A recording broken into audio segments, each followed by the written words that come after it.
Hey everyone, welcome back. This is today's Takes with Alex, and I'm your host, Alex. Today we're diving into a quirky yet revealing chapter in modern geopolitics.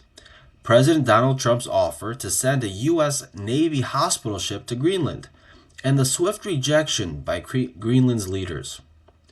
What seemed like a humanitarian gesture has rippled into broader political ramifications, touching on Arctic strategy, sovereignty, and international alliances.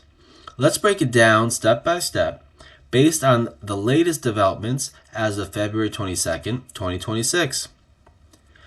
First, the context.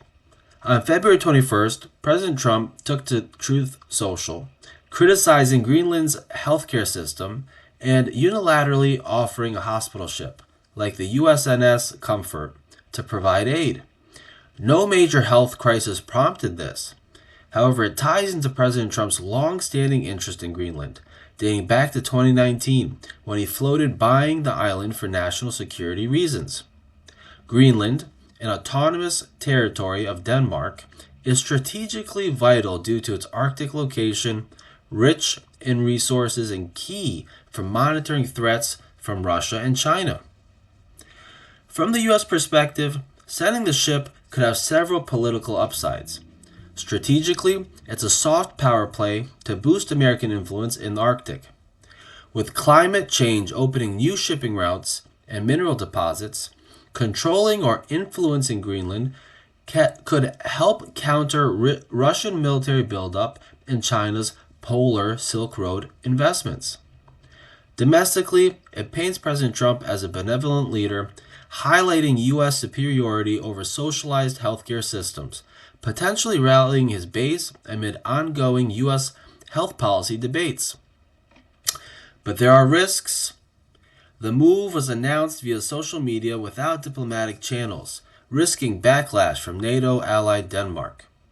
It could be seen as arrogant imperialism, straining alliances and harming U.S. credibility in global forums. If escalated, it might lead to economic pressures, like tariffs on Greenlandic exports or even threats of seizure, further alienating Europe. Now, flip to Greenland's side.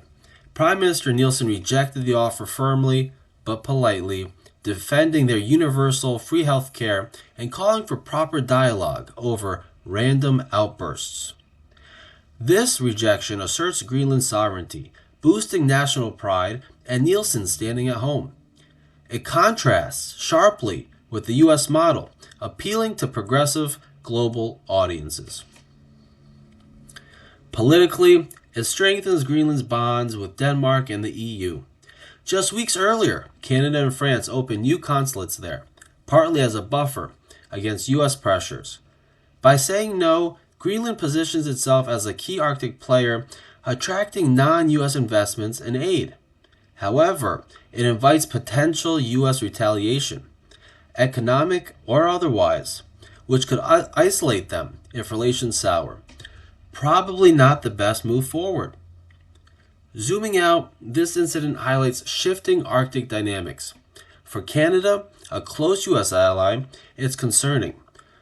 While both nations face Russian missile threats and Chinese encroachments, Canada opposes U.S. control of Greenland because it could encircle Canadian territories, weaken claims over the Northwest Passage, and reduce Canada's role in Arctic defense. Ottawa prefers multilateral NATO cooperation over unilateral U.S. moves, fearing it divides allies and emboldens adversaries. But for so long, little was done, so why the sudden posturing? Overall, President Trump's offer exemplifies his transactional style, bold but divisive, clashing with Nordic values of dialogue and autonomy. It could fuel long-term rivalries without resolution, potentially fracturing NATO unity or prompting Europe to counterbalance U.S. influence. Yet it underscores a real need: collaborative defenses against Arctic threats, perhaps through joint basing rather than takeovers. As the Arctic heats up, gestures like this hospital ship offer remind us that even aid can carry heavy political weight. So what do you think? Is the U.S. sending a message that only she is capable of defending North America while establishing a foundation for Greenland to become a productive member on the global stage? Or should the Danish Autonomous Zone remain an unshoveled bastion for European interests? As always, thanks for watching. Please stay tuned for further insights.